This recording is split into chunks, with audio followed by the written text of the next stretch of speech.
Our public debate about populism is utterly obsessed with short-term factors. So we've had all the stuff about fake news and truth and all of that. What was written on the side of a bus during the Brexit campaign? What were Cambridge Analytica doing on social media? What politicians said what during which debate? There is a kind of sense that the voters, the poor voters, were misled. They're so dumb they fell for fake news. I would remind people that it was Mr. Churchill, when he lost the election, thumpingly, after having won the war, said, "The voters, the bastards." But they're not wrong. Your message wasn't attractive enough. The post-truth in our society, a function of a social division of reality and perspectives. I think it's a grave mistake to confuse popular with populist. Right.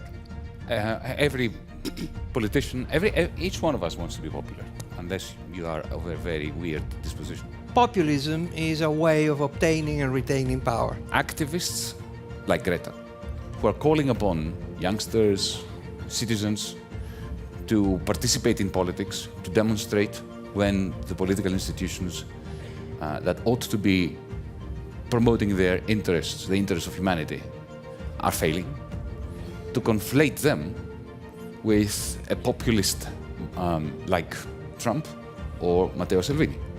This is also a strategic and ethical error. We've already heard about the contest between economic explanations and cultural explanations. Just because we can measure really well trade with China, or we can measure very well the impact of the crisis, doesn't mean that these are the only two sources that are at play. In many contexts, including that of the United States, the economic explanation is all about insecurity, more than it is about stagnating living standards or feeling left behind. There is always a set of latent populist voters who don't turn populist unless they have been hit by some shock, like an economic hardship. We are lost in a pragmatic world. If authoritarian, xenophobic populism is rooted in cultural identity concerns, then it's far from clear how to address it.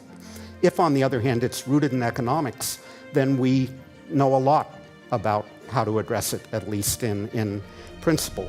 Populism is rooted in some very deep, long-term currents within our societies, and that populism is going to remain as a permanent political force on the landscape for many years to come. I believe in the future of Europe, and the populist spell will be over sooner than we think. The cultural backlash thesis, I think, leads us to expect that, in essence, the young are going to save us from populism.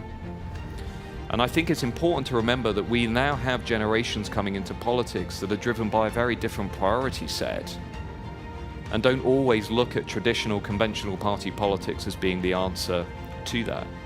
Rethink a little bit the design of the welfare system in order to make it better able to tackle these type of shocks. Europe must become stronger.